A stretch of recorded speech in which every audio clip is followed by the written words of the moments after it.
Hello, everyone, and welcome to this week's Leadership Lunch Chat. My name is Amy Vetter, and I'm here with my good friend Jen Wilson. And every Friday that we can, when we're in town, we get together to talk about just issues that are on our minds that we've heard from the week and thought it would be good to kind of discuss and also get your feedback as well during the session too. And today, I wanted to talk about just in the workplace, and this can happen in the workplace or anywhere. It can be outside the workplace in organizations that you're in, but often we will blame the outside for how we feel. And so we may feel frustrated and say, it's other people's fault, the way you get treated and so forth. But often that I find in my coaching and Jen does, and we all have this experience even in groups that Jen and I are in and trying to, navigate people relationships and so forth. But making sure that you step back to think about what are all the things that I can do to ensure that I'm heard, that my voice is heard, that initiatives are moved forward that are important to me, or that I'm not getting stepped on as well. And so this often happens in group settings. We see it all the time by level where there's certain people that will speak up and certain people that won't speak up. And the people that don't speak up often give up things because that's just not the way they think. They can't think that fast in order to come up for the reason of why I shouldn't be stepped on in this situation. And instead, week after week, I feel stepped on. So we want to talk about just ways we can go about this in our teams and our organizations or outside the organization to make sure that each person is heard and that no one feels like their voice doesn't matter, whether you're a partner, whether you're a manager, a staff person, whatever you are. It's important for your voice to be heard. And so I'll tee it off with Jen if you want to get started with that. That's great. So some of this, Amy, this idea of having my voice heard is a meeting dynamic, let's say. Mm-hmm. Some of it is just being sort of assertive and standing your ground one-on-one, in email, so I mean, there's layers to this. But from a meeting perspective, if you talked about thinking on your feet or being fast enough to retort and that sort of thing. We have a range of people in all of our meetings, and they range from, sort of the dominant verbal, fast to respond, lots of opinions and ideas person, to the person who is slower, deliberate, thoughtful, fewer words, maybe silent even in meetings. Traditionally, I mean, that's how they would occur. Mm-hmm. And you have all of that range in there. And so as facilitators, and as participants, one of the things that we can do is to just recognize that we're going to ask our dominators to hold back, and that we're going to, there are lots of different techniques. When I go in, and then you have like positional domination, which means people in there are the big dogs, the CEO, the managing partner, the service line leaders, the people that have been there a long time, whatever it is. Yeah. We would tell them, you go last. So Mm-hmm. when we're sharing, you go last, so that we can hear people who have thoughts and ideas that would traditionally just fold under yours the minute you say them. They don't want to contradict you. Let's get their ideas out first, and then you could share. So that's one idea, is big dogs go last, and loud dogs go last. Mm-hmm. So that's really crucial. Another is just to, and this sounds so elementary, but literal go around the table. Mm-hmm. Especially if we're weighing in on a decision we have to make that Mm-hmm. will affect the people at the table. We want to go around the table, not say, what do y'all think? Because the loudies will get in there, and they'll, say their piece, and the others won't feel like they have a chance. Mm-hmm. So those are a couple of facilitation ideas that I would put on the table for that. Yeah. And I also think if you're a person that it doesn't come naturally to you, uh, I do think it is really hard to be around, whether it's innovation, ideation, or in a hard conversation for people that don't have the tendency to think on their feet. It's very hard for them to understand how someone else does it, or they will resist going to that meeting or in that situation because it just doesn't feel good.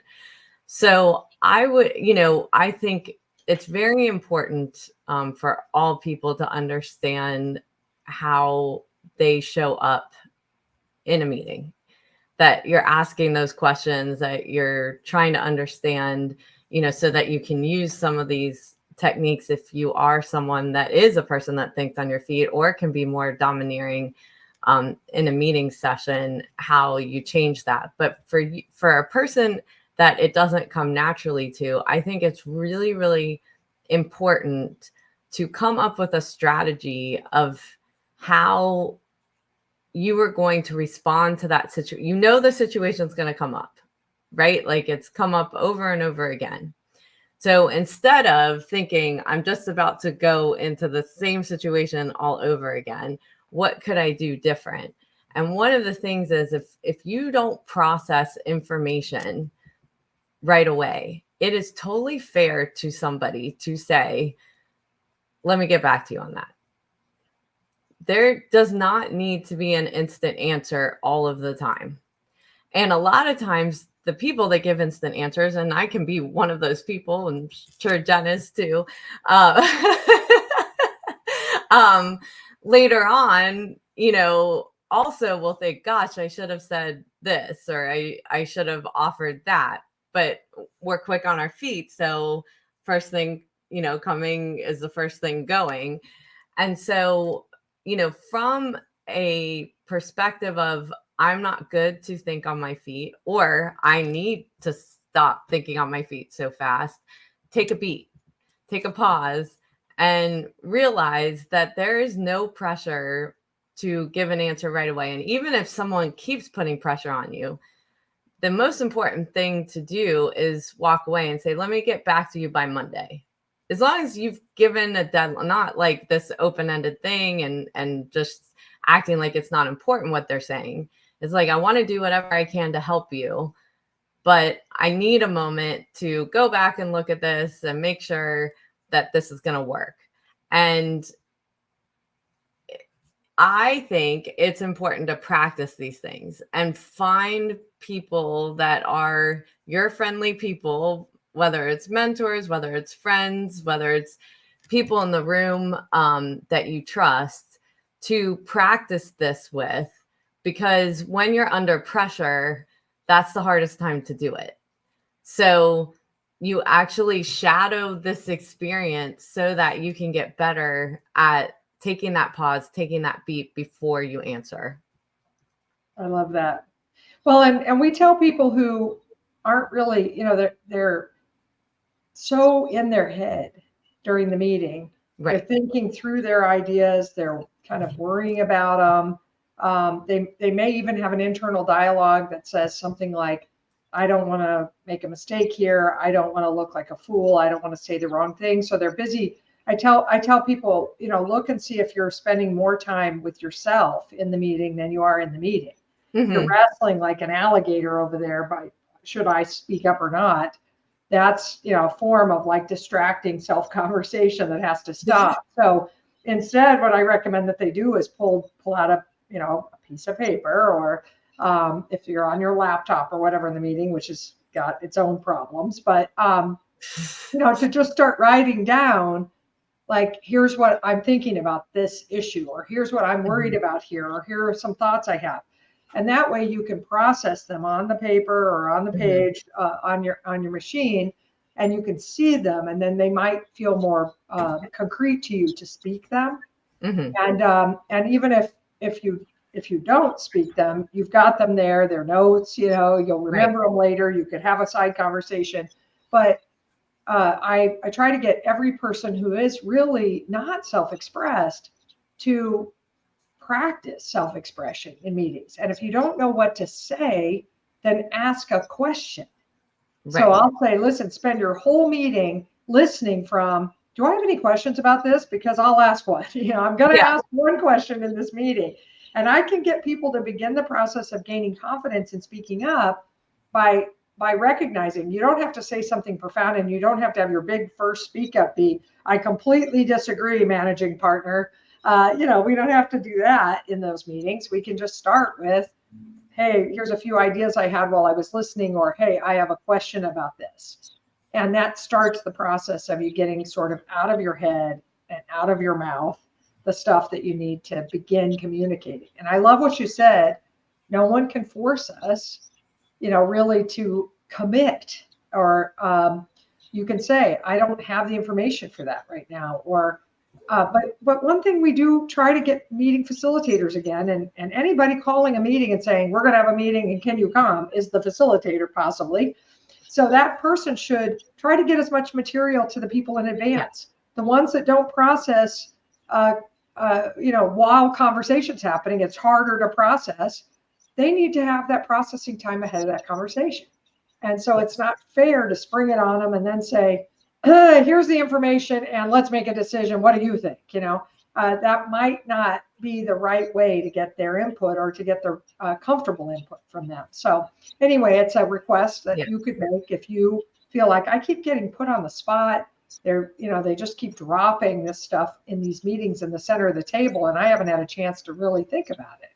Start, maybe telling people, hey, those of us that process in quiet on our own need this stuff ahead of time, please. And I'll be surprised how many people can honor that. Yeah. And I do think there is, before we got on, you talked about the word unity, in these types of meetings, whatever it is. And there are people that are bystanders as well. And so those people dread going to the meeting because they know there's going to be certain people that take over and you hear too much. And then you're seeing the same people kind of get walked on each time. So what is your responsibility as the bystander, as the participant of that meeting, to keep showing up to that meeting and complaining about it?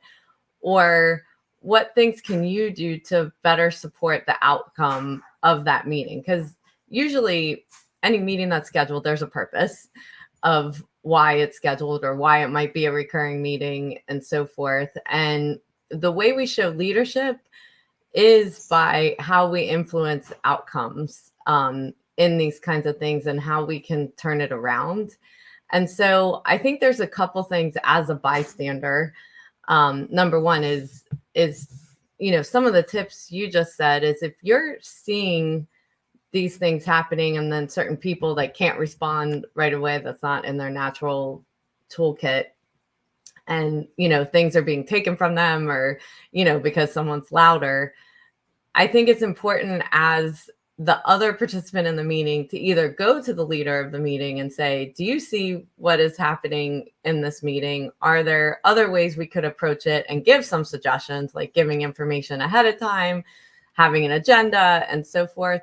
But also, I think there's nothing worse than leaving a meeting, being the person that got walked on, and then 3 people come over to you after the meeting and saying, that was horrible, what happened?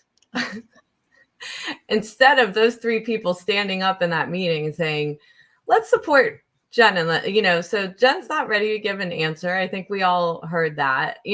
How can we use the other voices in the room to ensure there's not a dominance happening in a meeting and then it starts ruining the meeting and everyone dreads it?